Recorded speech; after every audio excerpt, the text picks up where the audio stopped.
Guys, welcome back. This is part 2 of the stories that I was having. If you guys you have not subscribed, please subscribe. If you have not subscribe, share, comment, tell me what you think. Tell me, you can also comment your stories, the things that you did until now you feel embarrassed. Maybe you did them for love. It's okay. We were and till now siwezi sema ati mimi ni mwerevu sana, I'm so great, like I can't do such things. It is life. We do what we have to do, and we do, and when we remember them, we just laugh and we learn. We have the lessons and everything. So this is part 2 of some of the things that I did. I think they were not some of them I would not even say they were for love. I would say that I did when I did, and I feel embarrassed about them when looking at them back. Looking at them now, if I'm not embarrassed at looking at them, they were not even worthy the energy or the time. But there is this one I feel I did for love. This one I swear, I promise, this one I did for love. But again, looking at it now, I asked myself, was it even worthy the energy? Did I have to do this? Why? But we learn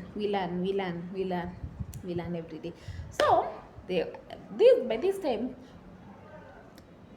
I was married. I don't know where to explain how to start that, but I think a number of you know that I was married, and then I came out of my marriage because of one or two reasons. So this scenario is about my ex-husband. So I was married, and now my mom, she was having a parental blessing. You guys know parental blessing. So she was to go back to her home place, and her parents were to bless her and everything. So of course, it was something big that was prepared. That it was not all as people do it with friends and everything. My mom did it with the church that she preached in. So many people were invited, So it was not something like, najua, it's something that needed us to be there, our attention and everything. So obvious, my mom had told me and had told us to go and make sure we are there. So we needed to go. By then my husband was working, but now the kind of money like alikuwa napata was not enough for us to meet all the needs that we have, or all the things that we by then. So na mimi ni nani, like if you love someone, you're there to support them, even like when they have and they don't have, love, you are there, you're there. So I remember when mom told us we need to go, because haikuwa that karibu. By the time she told us, we were like, okay, we'll go. And in our heart we had purposed kabisa we will go, and we knew we'll go because ilikuwa tu ni mbali. So maybe if we got the money and we had saved, we knew it would not be that hard, because again I was staying in Thika, and from Thika to Nyahururu it's around 500 each. So with 1,000 we will go, and 1,000, not even 1,000, let's say with the 1,500 we go, and 15, because again kushukia mali unashukia nini. But again, remember ni ushago.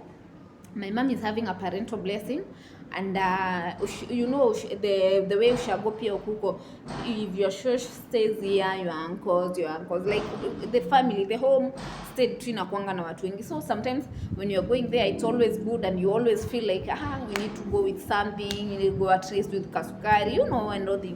So we knew we had to have a budget of things that we needed money, we needed transport, like that's the fare, the transport we needed for shopping. Also we needed a good clothes, because these are big function.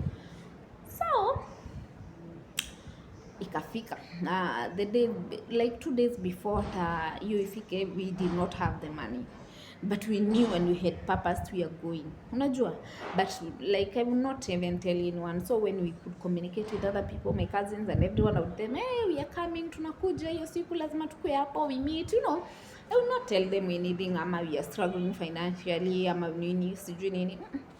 Then like ile tu unaficha mambo ya kwako. You don't have some of these things, they also happening, like being not financially okay. Sometimes it's okay, not even sometimes it's there, you know. So the day ikafika, the day ilipofika, the day of course we were to go on that day kabisa, because it's not far. By the like 2-3 hours you'll be, let me say 3-4 hours, let me say that. I don't know much of hizo nini, but it's not far, it's somewhere yenye mkirauka vizuri, the function ikianza you'll be there. So I remember the day ikafika. Do we have the money? Yes, we have the money, but not enough money. Like with us we have money enye hii pesa tukiitumia vizuri na tukitumia bargaining power yetu vizuri, we will kufika nayo tutafika. Tukikuwa discipline, tusitake kununua anything, hata maji tukunywe kwa nyumba, tukitaka like tutoke kaa tumekunywa maji, tutafika. So we had the money, so we woke up. My husband akaniuliza, what do we do? Because again we have to go again. If we start calling people kuomba pesa nini, we like he will feel embarrassed. That is my ex-husband, so he did not want you like aibu, you don't have nini nini, unajua. Na si ati ni every time hakuwa nazo, sometimes you get, sometimes you don't get, and it's life. So what do? Imefika ni asubuhi, we have money, not that enough, but we bargain and we do what we have to do, unajua, we will tutafika kufika. But now tukifika kurudi nayo, because again we are not going to stay there, so we have to, hata kama we will sleep for that night, so we still have to come back. So we sat down and we asked ourselves, what do? So my husband was those kind of people when if they start talking to you, if they start like, hata akisema ni kudanganya anything, you can even give them your child. Unajua wale watu wako tu na uongo maybe tamu, ama uongo yenye like if you unaingia tu box. So he came up with the uongo. He thought, he sat down and thought like, we have to figure out something, we have to plan something, and even if we tell those people who are there, it will make sense, na still tutakuwa tumepata a way of coming back.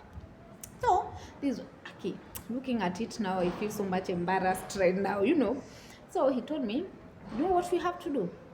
We are going to go with this money that we have, but this money cannot even afford to buy anything for anyone there. We cannot afford to buy sugar, bread, and all those stuff that you need to go with them.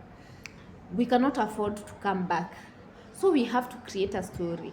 So this is what he told me. What you are going to do, we are going to go. But tukifika there, when you're talking to your mom, make sure you tell her kenye like we will chelewa kidogo. We will make sure intentionally, not for anything, we are late. Maybe if people are supposed to be there by 11, we'll make sure we are there by 12, or that, you know, we are late. So that by the time we are there, your mom asks you, hey, you are late, why nini, you'll tell her that we even prepared, we got out of the house very early, we prepared, we were to come early, but again on our way here tukapatana na incident, and tukakuwa, what does it mean, we like some of our things were stolen. So among these things that will be stolen will be our IDs, my wallet that went with all the money we had. Hatukuwa tumeweka pesa kwa simu, so pesa zilikuwa cash. Are we together? So some of these things that were stolen were my wallet, some of the IDs, some of our like maybe the Visa card, hizo vitu, and the money, of course, because the most important thing here is money. Now you have to add to vitu vingine pia tumeibiwa na hizo. So but the most important thing here is money. But so all the money that we had in the wallet zimeenda. So that now, obvious, definitely if my mom would hear that, she'll feel so bad, and obvious she'll have to figure a way of us going back.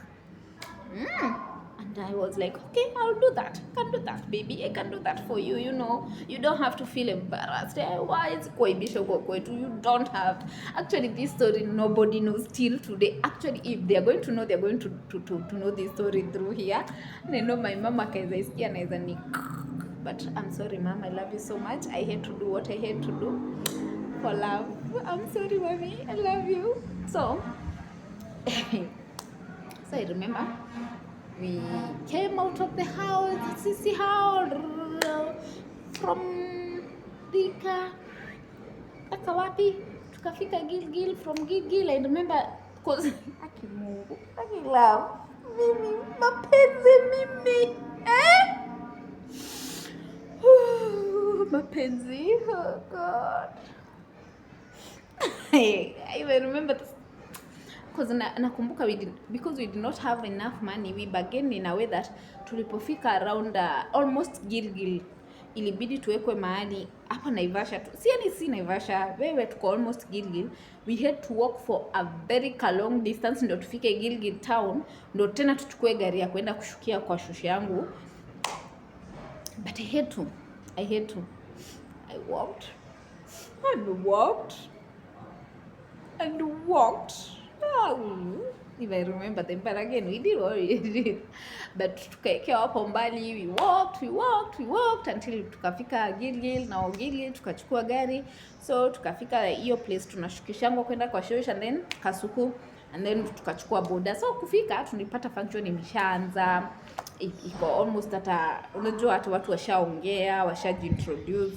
So even as sisi kufika, we were haraka given the chance to introduce ourselves and ongea and salimiana, because now the minister had to stand and do the preaching, and after the preaching, the blessing, and nobody would take the mic again. So tulifika hata I think hatukumaliza hata 2 or 5 minutes tushapewa mic. We talked, tukaganya, and I'm telling you, my ex-husband was this person mwenye akikuapproach because I wish I had a recording ya hiyo event akiongea. I would even attach it here because you guys would laugh muishe, because if you'd see him, like obvious tumengara cause si ati we suffer that much cause so tumengara poa, tunakaa poa. If you'd listen to him talking, you not even imagine ati hana hata shilingi na hiyo story tumepanga tu na yeye, unajua kwa nyumba. So he stood, tukasalimiana, tukaongea. So after the function, obviously I went where mom was, tukaongea. Kanambia mlichelewa, mama, mbona mlichelewa hivyo nini? Told her mama, ukijua zile vitu tumepatana nazo kwa barabara. Imagine tulitoka mapema, and then on our way here tulikaibiwa, tuliekwa gari, sijui ilikuwa na shida zake, tukaekewa mbali, tukienda tukaibiwa. Like literally hata kufika hapa ni bahati mimi nilikuwa na pesa nyingine kidogo kwa handbag yangu, otherwise pesa yote na wallet ya my ex, then my ex now ishaenda. Na so yeah, that's it. And I had like, ungeniona na ile face nilikuwa nayo right I think I should even try acting, cause ile face nilikuwa nimeweka, like my mom was so sorry, like hey pole, I'm sorry you had to go through that, but I am so grateful you are here and you made it here. You know, when she was saying that, I would feel the guiltness, like I've lied to mom, but again I had to do it. Sasa nitafanya hata kama ni wewe ungefanya, si love ungedanganya cha kujifanya. Stop was I think that was wrong for me. I cannot know. Ungedanganya cha kujifanya. You could, if you were me, maybe you would have not done even worse, you know. So we stayed there. My mom felt so sorry for us. Akaniambia usijali, what you will do, mimi siendi back leo. So what you will do, where you people will spend the night here, and then tomorrow I will drop you as I go. And I was like, okay, it's okay mom, because now we have no otherwise. And I went and I told my husband, my mama amesema haina shida, we can spend the night here, and then tomorrow she will drop us home. And they were like, she's kale ka dance kanafanyika tu kwa heart, and you cannot even dance kwa watu wasione. We were so happy, we knew imeingia na kimeiva, na you know, we knew the deal is done. So we stayed there, we spent the night at my grandma's place, and the following day, as my mom was going back, so she dropped us to Thika. And the good thing I need to drop, not attack to drop Thika. I remember, but I felt till today I feel some of this embarrassment. I look back and I asked myself, did we even have, okay, I felt because it was my mom function, I really wanted to go. But looking at it back right now, I think the Phoebe I am right now, maybe I would just excuse myself, then I will save myself some of this embarrassment, though the embarrassment still stays with me because nobody knows until now. Sasa wenye watajua. But I remember that time all the way from my shosho's place to Kiambu, because that's where my mom dropped us, to Kiambu, then tukachukua gari za Thika, and then on our way, like, we could not even afford a suite, we could not even afford anything. So I remember my mom niye tuende tusimame pale kwa Dalmia. I remember my mom kwanza anajua napenda the yogurts hizo za Dalmia, so tunasimama kwa Dalmia, she buys for us yogurt, biscuits, tunaingia tu hapo tunachukua snacks, chickpeas, you know, and you're with your husband hapo. Like right now when I sit down back, I feel bad about it. I don't know why I feel bad about it, but it happened. But looking at it, na feeling it too, like maybe missing would not have so much what effect or anything. But again, I needed to go because it was my mom function, and maybe that's the only thing I thought of. Surely, did you have to embarrass me? Surely, you know. So akatuweka Kiambu, and then from there, from Kiambu to Thika, I think she gave us around 3,000 or 4,000. Alikuwa ametuokolea, alitupea more than hata what we had to go to that function. So akatupea 3 or 4K, and she told us, sasa hii mnaweza tumia mpaka home, mfike home, and then we do what, go. And we were like, okay, thank you, tukachukua tukaenda. So those are some of the moments that nakumbukanga tu, like hiyo story line nakumbukanga every detail, mpaka mali matatu zilisimama tukienda nini. And looking back right now, na feel at one, I want to justify the fact that it was my mom's function and I wanted to go, but again I feel like I did not have to do all that I did in the name of love, go without even money, go with, like, watu wameenda na mazawadi, it's parental blessing, people came with gift nini, watu wanapeana tu, umekaa hapo kaa zombie, and looking at it, and now you are pretending ati pesa zenu ziliibiwa. That's why hamkubai mpaka gift. Mbona mkuwa mmebuy gift kitambo? Unajua, looking at it right now, I feel embarrassed of those moments. I feel bad about them, but again, they happened. It is what it is. I think I have so many stories that hata nikianza kupiga ziisha, but maybe I will come with them once again and again and again and again. But you guys, I want you to write me down. You can also inbox me the stories. I can come with them here, I can read, we can share the scenarios of the things that we did, because me, I've done a lot. I think I've done a number of things that, looking at them right now, nakanga najiambia, hey, Phoebe the lover girl, you know, you did for love. But we learned, we did those mistakes. We don't let me say, not even we, let me speak on my behalf, I don't regret anything. I don't regret all those stupid things, because I would call them stupid. I did because they were necessary, they were good for learning. I learned. Maybe right now I may not do exactly what I did there, and I may not do the same way, because maybe I'm a little bit wiser. I know how I can make this decision. I know what I can choose over what. Unajua, because looking at it back then, I feel like, why did I have to lie all these things? Because I think even I should not even call these things I did for love, things I lied over that they did not even deserve to lie. I did not have to lie, but I lied. So that's it, guys. Aki, if you have not subscribed, guys, I'm begging, I'm here begging you, please subscribe, please share, please hit that subscription, you like, comment, and we can grow this family together. Until next time, guys, bye. Nawapenda sana. Bye bye.